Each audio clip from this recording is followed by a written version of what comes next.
Monsieur le Président de l'Assemblée nationale, Mesdames, Messieurs, honorables députés, Mesdames, Messieurs, honorables députés, je voudrais d'abord vous saluer, ensuite vous remercier pour l'accueil chaleureux dont nous avons bénéficié durant ces derniers jours en commission. Vous féliciter aussi pour l'excellent travail que nous avons abattu, les très belles contributions des députés à ce travail, et véritablement vous dire que vous avez aidé à rehausser un peu le niveau, en ce que lors des prochaines séances, il y a beaucoup de préoccupations qui ont été évoquées ici et qui serviront à enrichir le travail pour la préparation des budgets futurs. Et je disais la dernière fois que l'occasion du débat d'orientation budgétaire qui va venir en juin, Inch'Allah, Rabbi 2025, sera une très bonne occasion, véritablement, de pouvoir bien adresser les préoccupations qui ont été soulevées dans la perspective d'apporter les meilleures réponses, en tout cas d'ici la perspective de consolidation budgétaire que nous nous sommes fixés. En propos introductif, voilà ce que je voulais dire. Léegi nag ma ñëw ci li nga xam ne moo ñu andi tey muy la loi de finances rectificative pour l'année 2024. Budget ci liñ ci waxtaane fan yëpp dafa am solo ñu gën a xam lan mooy budget. Xam ngeen ne fan yi ñi ngi woon di waxtaane budget 2025 te pourtant ñun ñi ngi 2024 loolu mooy wane ne budget mbébét la. Da ngay mbébét ne 2025 de buñ ca tollee direction générale des impôts des domaines, direction générale des douanes, direction générale de la comptabilité publique et du trésor yaakaar naa ci li ñu war a liggéey dinaa ci am nangam bu ma xalaatee ne suñu économie dina yokk nangam su ma xalaatee ne suñu inflation dina nekk niveau sangam su ma xalaatee ne données yooyu yépp nag dañ koy dajale di ko tëgg ci benn comité benn groupe de travail parce que c'est le ministère des finances et du budget qui assure le lead maanaam moom mooy jiite liggéey bi waaye daf koy def ci ay cadres yoo xam ne dañ ko aménager moo tax le décret 2019-120 yaakaar naa ne ñu bari ci député yi xam nañ ko ndax bu dégg naa ñu bari ñu tudd ko moom mooy cadre bi nga xam ne moom mooy organiser ni ñuy liggéey budget léegi nag ci mbébét yooyu ak ci yaakaar yooyu la ñuy wax ne ci impôt ci wàllu don ci wàllu nangam dinañ ci am nangam pour l'année 2024 loi de finances initiale bi dafa waxoon ne dinañ am 4693,7 milliards ci yooyu ma tudd léegi daal ni man su ma amee revenu yi nag dinaa dépenser fay sama bor nangam fonctionnaire yi liggéey ci état bi ak ñi liggéey ci agence yi ak yooyu li ma leen warlul weer bu ne su ma ko xoolee ci at mi nangam lay doon am na yeneen dépense de fonctionnement yi mooy li état bi di doxe mooy bureau yi mooy climatiseurs yi mooy papier yi mooy encre yi waaye du loolu kese mooy aussi transfert yi nga xam ne moom la ñuy defal université yi ngir ñu mën a fay seeni professeur jox étudiants yi seeni bourse def yu dépense yu mel noonu nga xam ne moom moo war ci université yi ndimbal li nga xam ne état dina ko andil population bi ñu koy wax subvention ci énergie bi ci dund bi ay transfert la tudd mi ngi foofu ci dépense de fonctionnement li ñuy tuddee dépense de fonctionnement de manière générale mais boo ko désagrégé day xaw a technique tuuti nga xam ne xëy na suñ ko waxee ñu mel ni ñoom màgget ñaa ay soit ñoom ñoo koy comprendre ak xëy na ñenn ci député yi waaye du ñu permettre yeneen député yi ak ñi nga xam ne ñoo leen fi teg muy sénégalais yi ñu comprendre ko dans le détail moo tax dañ koy boole lépp ci dépense de fonctionnement waaye dépense de fonctionnement yi mën ngeen ko dégager en deux catégories dépense de fonctionnement yi nga xam ne état yi ñoom ñoo koy exécuter ak dépense de fonctionnement yi nga xam ne sous forme de transfert courant la nga xam ne agence yi établissement yi fonds de soutien au secteur de l'énergie FSE nga xam ne li ñuy jox ci li ñuy dimbalee ménage yi ci wàllu courant li ñu leen di dimbalee ci carburant bi li ñu leen di dimbalee ba carburant mën a jar Dakar x jar ko Fongolemi foofu lañ koy dugal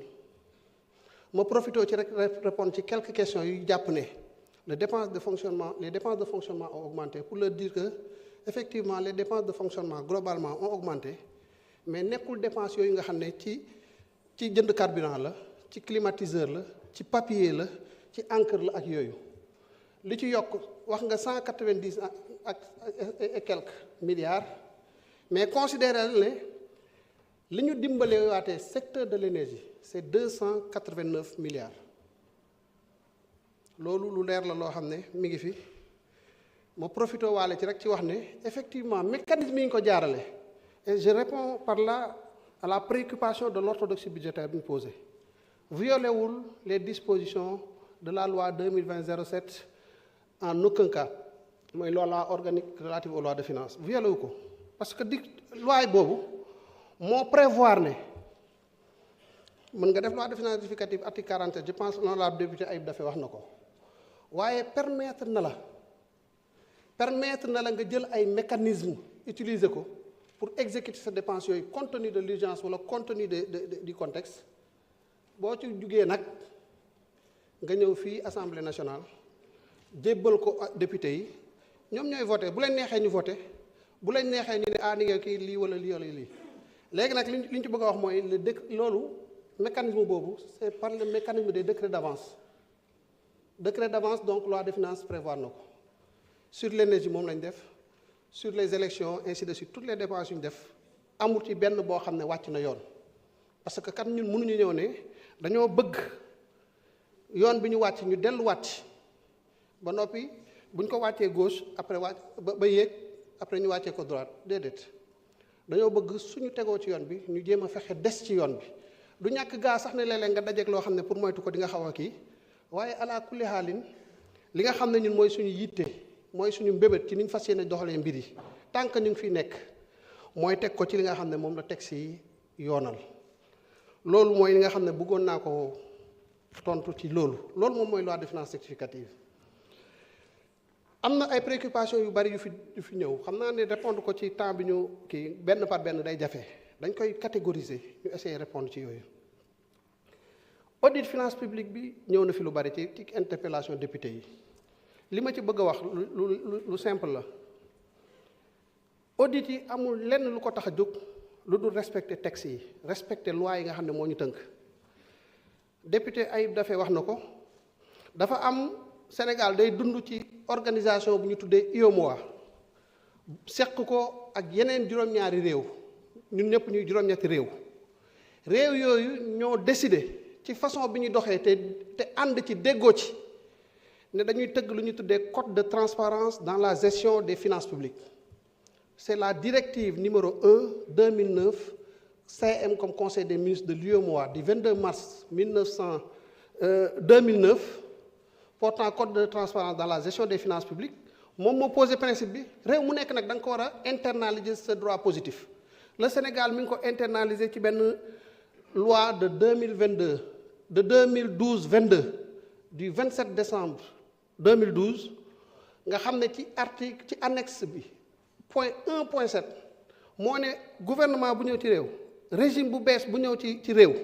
may nañ ko 3 mois yoo xam ne bu surtout 3 mois yooyu weesoo dina tënk benn rapport boo xam ne day wax situation finance publique lu réew ma fan la toll loolu nag doyul su ko defee ba pare day jël rapport bi jébbal ko Cour des comptes saytu ko daal di wax ne li ñu gis ci rapport bi noonu la wala du noonu bi ñu defee liggéey bi man bi ma ñëwee en tant que ministre des finances on a proposé aux autorités ne voilà les dispositions yi nga xam ne dafa lii la ñu sant ñu am ci suñu déggoo ma jël ordre de mission confié à l'inspection générale des finances service su ministère bi yépp ak yeneen services yi nga xam ne nekkuñ ci ministère bi waaye mbir mi concerne leen ak banques yi ñu saytu liggéey boobu def ko dajale information yépp respecter code de déontologie respecter principe yi nga xam ne moom moo gouverner naka la ñuy saytoo wàllu budget wàllu xaalis ci am réew biñ ci paree ñu constaté parce que ñun ay techniciens lañ rek au niveau du ministère des finances et du budget ay sénégalais ñoo fa nekk comme ñu toog fii ñoo xam ne dañoo am lu ñu jàng ñu am lu ñu yaakaar ci ñoom ci xam-xam ñu confier leen ay mission ñu koy doxal ci ni leen ko confier bi ñu paree ci liggéey boobu ñu constaté ñun ne li nga xam ne mooy statistiques yi ñu doon communiquer sur les finances publiques am na benn décalage bu ci am ak li ñu gis ci suñu rapport loolu rek mooy mbir bi ñu gis ne ci wàllu recettes yi am na ay constatations yu ñu ci mën a def ci wàllu dépenses yi am na ay constatations yu ñu ci mën a def ci wàllu marché public yi am na ay constatations mais ci wàllu financement am na aussi ay constatations yu ñu ci def waaye yooyu yëpp bu ñu ko tënkee ci wàllu statistique des finances publiques nga xam ne statistique day dajale lu bari tënkal la ko ci lenn rek nga xam ne boo ko xoolee di nga xam lu bari lu nekk ci ginnaaw ñu gis ne kon écart yi fondamentalement ci déficit budgétaire bi la nekk ak ci suñu niveau d'endettement déficit budgétaire mooy su ma amee junni ne lii mooy sama revenu ma war a dépenser junni ak ñaar fukk yooyu ëpp ci li ma am loolu lañ tuddee déficit loolu nag pour mu mën a am faw nga dem uti foo lewee ku la àll ba nga faj sa soxla boo gënee jekk nga delloo ko kon déficit budgétaire mi ngi noonu financement mooy fi ngay jaar pour ñu àll la ba liñ la àll nga mën a faj sa soxla bi nga xam ne sa xaalis matewu ko boo gënee jekk ni nga delloo loolu moom mooy constatation yi ñu def loolu ñu àll nag bi ñu ko dajalee xaw naa diis lool ndax bor tamit bu ko nit di def day fexe ba bor bi mu nekk loo xam ne du compromettre les générations futures du compromettre ses capacités d'action pour les années à venir liggéey boobu def nañ ko résultats yi partagé nañ ko ak autorités yi bi ñu ko partagé ak ñoom ba pare nag ñun en tant que technicien ñu ne leen def leen ndànk léegi nag situation bi garaaw na garaaw boo xam ne li ñu jot a wax ak suñu partenaires yi muy partenaires yëpp ñu ñuy lebal muy FMI Banque mondiale muy investisseurs privés yi bi ñu wax ak ñoom yeneen lañ leen waxoon du lii te bis bu ñu leen waxee ne lii mooy situation bi pour des raisons de transparence lii mooy li ñu ciy xaar FMI mënoon naa jóg sur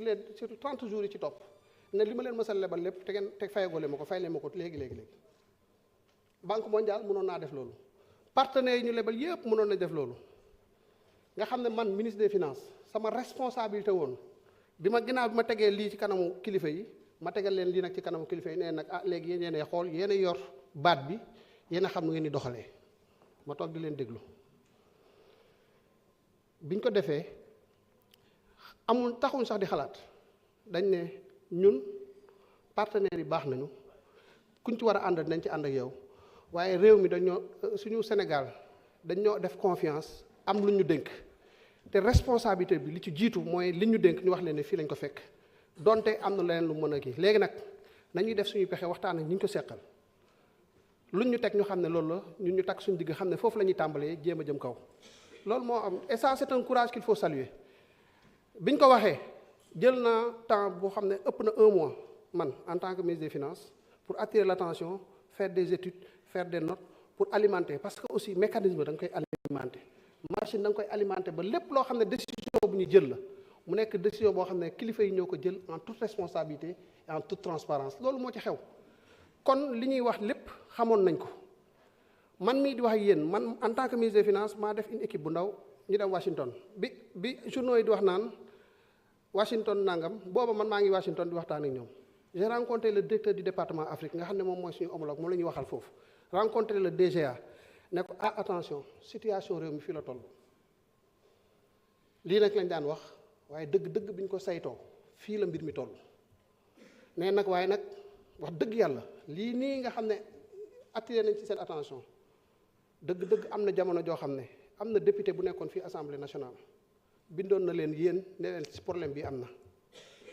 tey bu fekkee ne ñoom ñëw nañ toog nekk ci bopp réew mi suñ leen daanee wala ñu andi leen jafe-jafe ci loolu day xaw a doy waar ndax ba mu koy wax nekku ci woon waaye da doon bañ ñu agsi fii ñoom bi ñu leen ko waxee ñoom tamit ñu ubbeeku daal di wane ne ànd nañu ci waxtaan ak ñun xool naka la ñuy accompagner Sénégal ba mu traverser situation bi waaye lu ci ëpp solo mooy Washington dellu nañ fa octobre suñu partenaires yëpp dañu saluer décision boobu ñu jël wax dëgg ndax dañ ne li ñu gënal mooy ñu am un état boo xam ne dafa crédible boo xam ne bu la nee lii la mën ngaa waat ne loolu lay doon que état boo xam ne da lay wax ne la lii la bu ëllëgee ñu gis leneen. ba pare saluer le courage de l'état du Sénégal parce que nee nañu parce que yéen bi ngeen di def lii xam ngeen ne mënoon nañ leen laaj léegi ngi leen fay leen ñu li ngeen am lépp da ngeen am ay jafe-jafe bu ngeen ko defee rek conviction profonde la bu wane ne am na fu ngeen bëgg a dem te incha allah mën nañ leen ci accompagner ba ngeen àgg fa. mbir mi noonu la demee ñun yamuñ ci wax ne nii rek la ñuy problème bi yii la li ëppoon solo ci liggéey bi du problème yi man su ma sañoon problème yi dañ koy fàtte ginnaaw bi ñu ci tegee loxo yi ñi war a def seen liggéey waaye ñun la trajectoire de consolidation budgétaire bi nga xam ne soxla nañ ko pour corriger problème yi ñu am yépp moom la ñu war a rëdd ba noppi dox jëm ca te foofu la ñuy xaar assemblée nationale parce que dafa am ay mesures yoo xam ne courage moo koy jël réew doo gis say problème nga xam ne lii mooy sa jafe-jafe nga gëmm ci nga ne da ngay dox comme si jafe-jafe amutoon loolu c'est pas de la responsabilité voudrait que bu ñu xoolee ne lii mooy suñu problème lii la laaj ci ñu def ko ñu takk suñu digg daal di dox jëm ci li ci jiitu nag ci loolu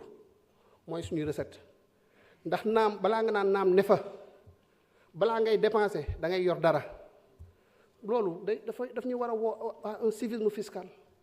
civisme fiscal mooy kenn ku nekk nga xool ni nga toll la mu méngool ci ay impôt nga fay ko état bi loolu moo ci jiitu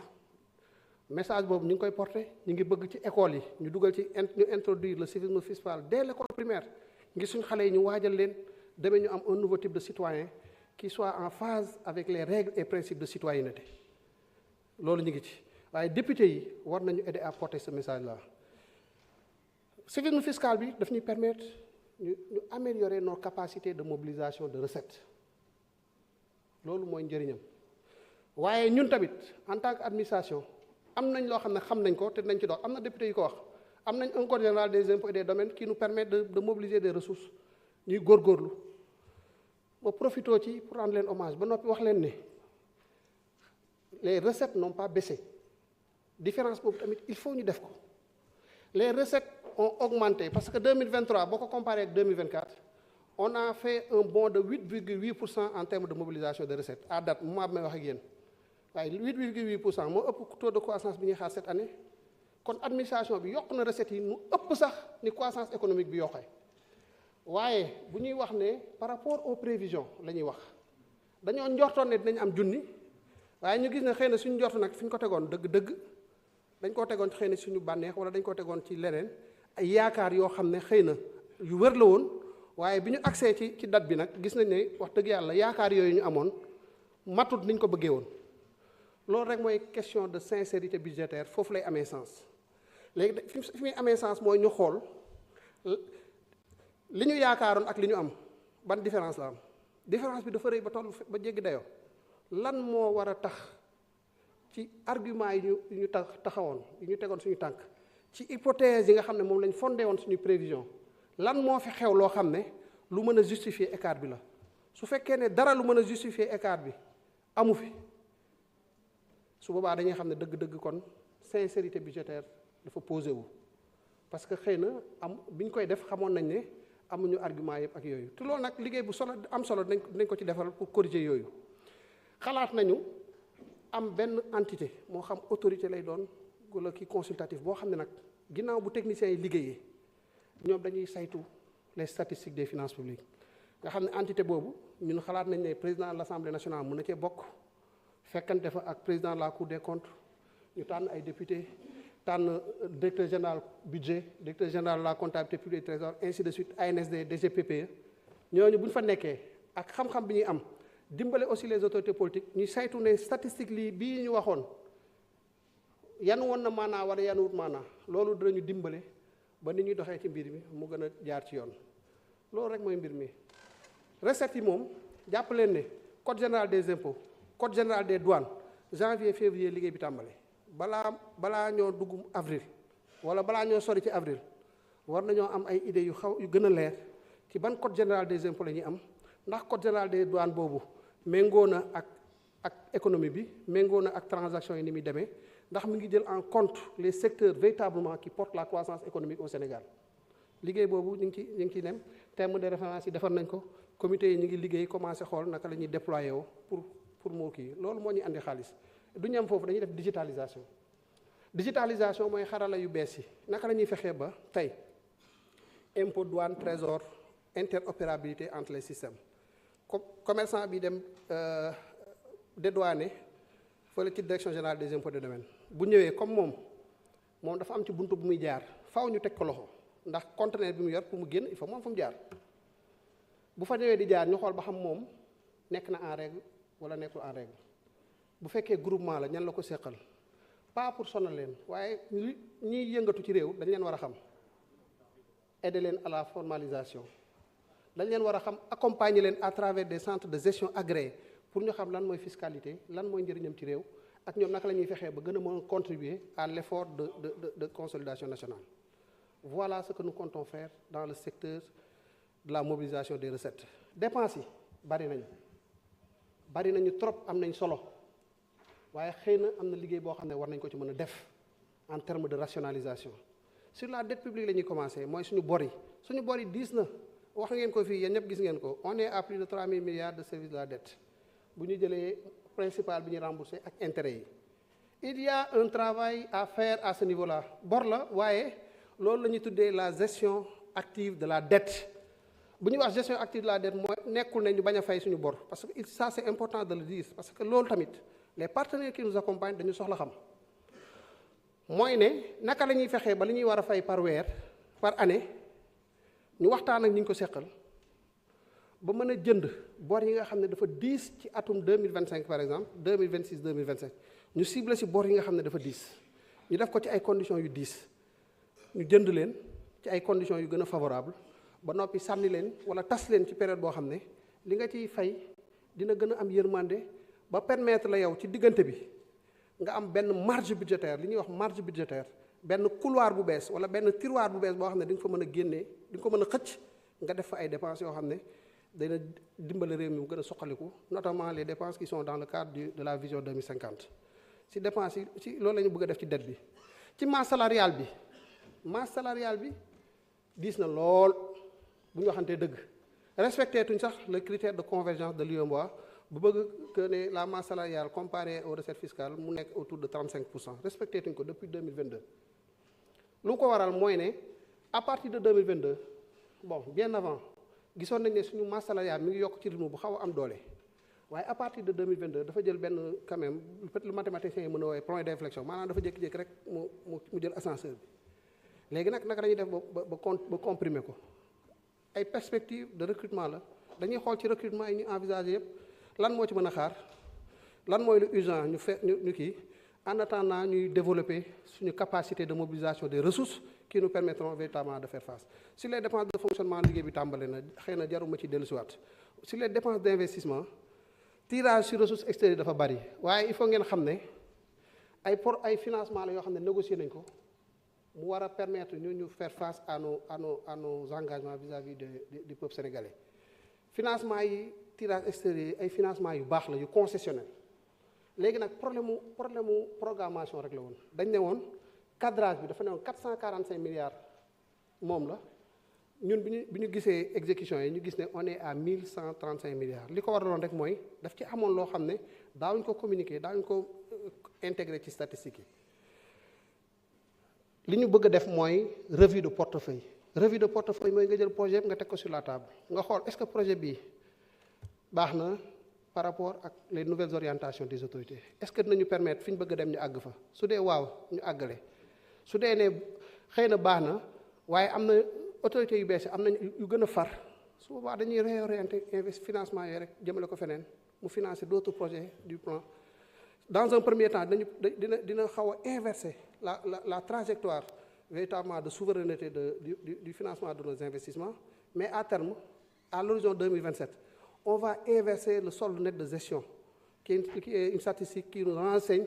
sur la souveraineté de notre politique budgétaire loolu ay considérations d'ordre général la woon pour ñu comprendre léegi nag am na ay questions factuelles comme li des ci temps bi bariwul am na ay questions factuelles yoo xam ne aussi il faut ñu apporter ci ay réponses augmentation des salaires de la présidence de la République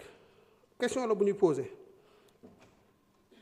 effectivement boo xoolee architecture budgétaire bu président de la République nga gis ne salaire bi augmenté na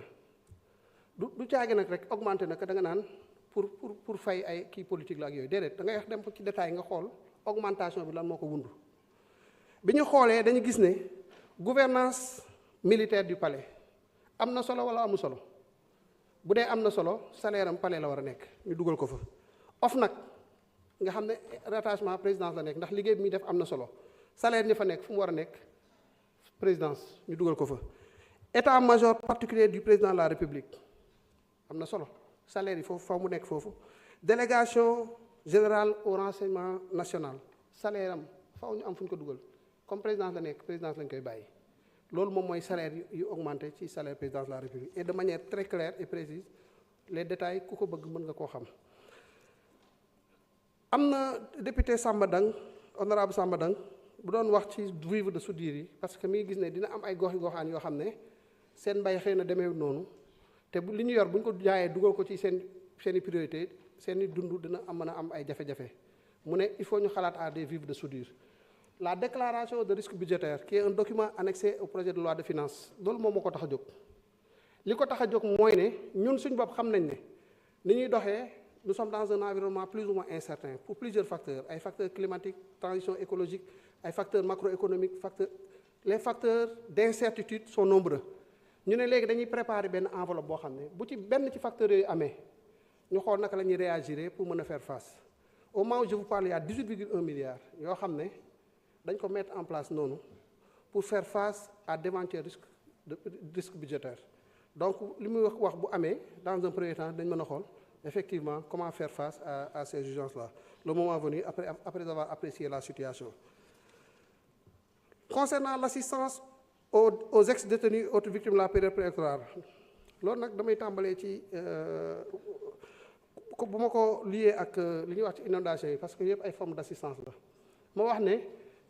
kenn waxul ne ministre de l'intérieur dafa ne 8 milliards la woon dañ koy def déedéet loolu kenn waxu ko ministre de l'intérieur xalaatuloo sax ministre de l'intérieur ses préoccupations au quotidien mooy Cheikh naka lañu def très rapidement ñu wut ay tentes pour faire face comment faire en sorte de pouvoir avoir des hôpitaux de campagne très rapidement pour ces gens donc nekkul ci wàññi bi xaw ma fu mu jugee doon naa wax wàññi mais c'était pour faire la différence entre ce que nous avons prévu dans les inondations et ce qu'il y a en termes d'assistance effectivement aux ex-détenus et sur les ex-détenus travail bi c'est le ministère chargé des solidarités de la famille et des solidarités moom mooy piloter liggéey parce que foofu la ñuy gérer yu mel noonu un comité a été institué par arrêté numéro 17450 du 30 juillet 2024 sous la coordination donc de ce ministère lan mooy kii am c'est prendre en charge les victimes déjà 112 dossiers ont été déjà approuvés et 99 dossiers déjà pris en charge pour un montant de 108 millions de francs CFA. Les travaux se poursuivent pour l'identification de 268 cas les plus urgents et le rassemblement des documents ici afférents, c'est-à-dire que mooy les rapports médicaux, tout ce qui peut justifier effectivement que le concerné fait partie des victimes ak justifie tous les éléments justificatifs nécessaires. Le travail n'est pas fini parce que travail commission yi dafa xaw a nekk aussi liggéey bu liggéey bu am solo boo xam ne da nga war a fexe ba doom ay passagers clandestins ba noppi kenn ku nekk da nga war a fexe ba li nga koy indemniser par rapport à l'enveloppe globale mu nekk li nga xam ne moom la yeeyoo parce que ñëpp yemuñu ay niveau ou ay degré véritablement de victimisation. Donc sur ça prévoir nañ aussi une enveloppe de 250 millions sous forme de transfert monétaire à toutes les personnes figurant dans la base de données établie par l'ANSD en relation avec le ministère de la Justice et les représentants des victimes. Pour le moment, il y a 1875 personnes yoo xamante nii identifié nañ leen liggéey bi bu continuer ku ci nekk da nga xam sa situation réelle après li ci war sa diggante ak yow ñu kii ko. Une prise en charge psychologique aussi est prévue parce que nit ñi am na ci ñoo xam ne am nañ député yi ko doon wax toll nañ foo xam ne tey la soxla nañu ku leen accompagner ba mën leen dugalaat ci société bi ba fi ñu jaar mu bañ a leen a amal yenn traumatisme yi. xalaat nañ aussi naka lañ leen di réintégrer ñenn ñi naka lañ leen mën a trouver une réintégration professionnelle.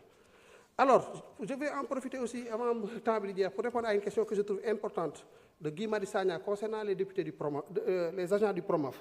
pour dire que ñooñu ay agents yu ñu amal njëriñ lañu ay agents yu ñu amal njëriñ lañu bari naa ci ay xarit liggéey bu am solo la ñuy def impôt ay chauffeurs ay ingénieurs ay data scientists ay techniciens yu am solo dañu permettre ñuy am ay recettes yu am doole ñooñu nag danañ leen jël. On rajoute 5 minutes, monsieur le ministre. On a fait une liste déjà de 50 personnes sur 215 parce que ñoom ñëpp 215 lañu 50 personnes jël nañ leen ci ñoo xam ne saisir nañ ministère de la fonction publique pour dire ah ñii kat ñi ñu amal njëriñ bis bu recrutement amatee nañ leen ci bàyyi xel. léegi au fur et à mesure ay recrutement di am ñu xool naka la ñuy absorber cet effectif là ba am 215 yëpp waaye en attendant et depuis très longtemps personnellement je veille à ce que les salaires de ces gens arrivent à date. Directeur général du budget avant may nekk ministre dama ko daan sonal à chaque fois pour que les revenus arrivent à tomber à date loolu dañ koy continuer yamatuñ foofu ñi ngi fexe ba avantage agents yi di am progressivement naka la ñuy fexee ba ñoom ñu koy am fi mu nekk nii dañuy dem restaurant yi avantage yi jox doomu agent impôt yi dañ leen koy jox pour seen i doom ainsi de suite c'est-à-dire pour dire juste que nous sommes dans le processus incha allah suñu objectif mooy comme yooyu ni nga ko xalaatee ñu bëggee ko noonu directeur général des impôts et domaines bëggee ko noonu ñu apporter leen véritablement tout l'accompagnement nécessaire ba ñu dugg nekk ay agents de la fonction publique au même titre que si yeneen agents yi ñuy liggéey loolu. Maintenant on va faire de l'arbitrage pas budgétaire maintenant mais sur les questions sur les réponses à apporter à certaines préoccupations. Thierno Alassane Sall nee na dañoo tardé ci kii bi ci loi de finances rectificative déedéet loi de finances rectificative mën nañu sax le 31 décembre amul problème France dem leen France très souvent c'est le 31 décembre qu'ils votent la loi de finances rectificative on ne peut pas dire que ñun ñoo leen gën a kii beneen raison mi ngi ci mooy ne assemblée na xanaa balaa ngay andi loi de finances rectificative nga am assemblée loi de finances rectificative assemblée nationale lañu koy yóbbu assemblée nationale moom moo koy voté le 12 septembre assemblée amatul woon après am na fi beneen loi am na fi vision 2050 il faut ñun sax liggéey bu métti lañu mbir mi teg parce que amoon nañ budget ba pare waaye bi ñu amee vision bu bees dañ ne ce n'est plus responsable ñu jàllale budget bi nañu donte métti na nañu def le travail qu'il faut l'effort d'alignement du budget à la nouvelle vision Sénégal 2050 ce qui a été fait maintenant pour les ressources extérieures waxoon naa ko xëy na du ma ci dellu si xëy na nag gars yi dañoo xaw a beral seen loxo ngeen xaw a beral seen bopp loxo laaj question yu bari man nag 30 minutes pour répondre à toutes les préoccupations qui ont été soulevées loolu moom moo xaw a poser problème ci chantier yi arrêté chantier yi ci bari reprendre na il faut juste ñu préciser lenn aussi nit ñi xam ko am na ay chantiers yoo xam ne dañ ko defoon ci ay conditions qui ne sont pas vraiment bonnes pour le Sénégal wax dëgg yàlla avec des financements yoo xam ne c'est une catastrophe pour ce pays-là bi ñu ñëwee nag c'est pas parce que kii na rek dañ koy continuer c'est pas que dañ koy arrêter aussi dañ ne rek dañ tegaat loolu sur la table waxtaan ak ñi ñu ko séqal ne leen bu fekkee dañoo war a continuer il faut ñu waxante dëgg li yanu maanaa lan lañ mën a defaat ba tegaat mbir mi ci yoon ñu continuer sinon aussi ñu jël suñu responsabilité assumer quand on dit assumer ses responsabilités c'est assumer ses responsabilités la ci fekk muy noonu waaye nga xam ne mais on va s'entourer de toutes les garanties ba pour défendre les intérêts de ce pays-là beneen loo xam ne luy diis lay doon luy ñëw tegwaat ci mbir mi bañ cee am loolu c'est une question de responsabilité les autorités ont pris leur responsabilité par rapport à cette question-là bëri na ay dossiers yoo xam ne mën nañu ko fay tudd xëy na maintenant c'est le travail de l'Assemblée nationale d'aller vers ça et d'accompagner le gouvernement à élucider dossier par dossier ce qui s'est passé sur ces genres de cas loolu aussi lu ñu waroon wax la sur la question de la transition écologique ak les régions côtières posées par Abdou Karim Sall l'honorable député juste dire que effectivement région côtière moom ñëpp xam nañ impact bi mu am ci suñu dëkk côtière yi gouvernement bi ngi ci góorgóorlu ce sera un travail continu mais déjà ce qu'il faut noter c'est qu'un montant de 21,2 milliards est déjà prévu dans la loi de finances au titre des projets d'investissement pour la résilience des zones côtières de l'Afrique de l'Ouest 6,5 milliards et le projet relevant d'urgence de résilience à Saint-Louis 14,7 milliards donc yooyu boo ko boolee moom moo ñuy jox les 21,2 milliards yi nga xam ne prévoir nañ ko au titre de ce projet-là.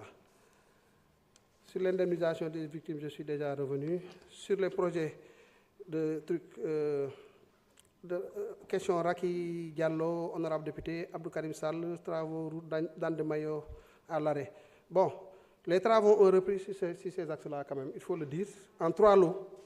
Matam ngi jiloon kii doon na ko wax léegi financement BOAD ngi jiloon ora fondé travaux en phase de démarrage sur financement du Fonds saoudien de développement le contrat de supervision vient d'être approuvé donc Matam Demba Kane et 10 postes yooyu tamit validation étude environnementale yi ci lañ toll parce que là aussi il faut le dire dañ daan am na projet yoo xam ne dañoo commencé conditions yëpp réunir nañ ko peut-être bi ñu defee études yi am na ay raisons yu bari xëy na on peut ne pas revenir sur certaines raisons waaye commencé nañ te waruñu woon commencé léegi nag les processus sont en train de redémarrer bu ngi diroon bi l'honorable député confirmé na commencé na yi ci des dina commencé incha allah Matam gox bu am solo Sénégal yàgg ñoo jural ay nit ñu baax ñu war leen a topp kon incha allah lu war ci Matam comme lu war ci Ziguinchor wala war beneen contrée ci Sénégal incha allahu rabbi li ci war dinañ ko jëfe parce que ñun amuñu lu Sénégal nous sommes des Sénégalais bon temps comme yéen tamit bëgg nañ Sénégal waaw léegi nag yal nañu yàlla dimbale ba li nga xamante ni mbébét nañ ko ñu mottal ko ànd ko ñun ñëpp les divergences day am divergence d'opinion day am même dans les sciences il y a des divergences d'opinion mais divergence sérieusement dans les approches il y a des principes fondamentaux sur lesquels au moins il faut que nous nous retrouvions et c'est à mon avis ce qui est important man je prendrai tous les députés yi may gis kenn ku nekk loo ñu mën a apporter ñu def en sorte que ñu jël ko pour le bien du Sénégal parce que à la fin de la journée ce n'est pas le Pastef à la fin de la journée ce n'est pas le Benno Bokk Yaakaar à la fin de la journée ce n'est pas un autre parti à la fin de la journée c'est le Sénégal qui compte et le Sénégal uniquement je vous remercie de cette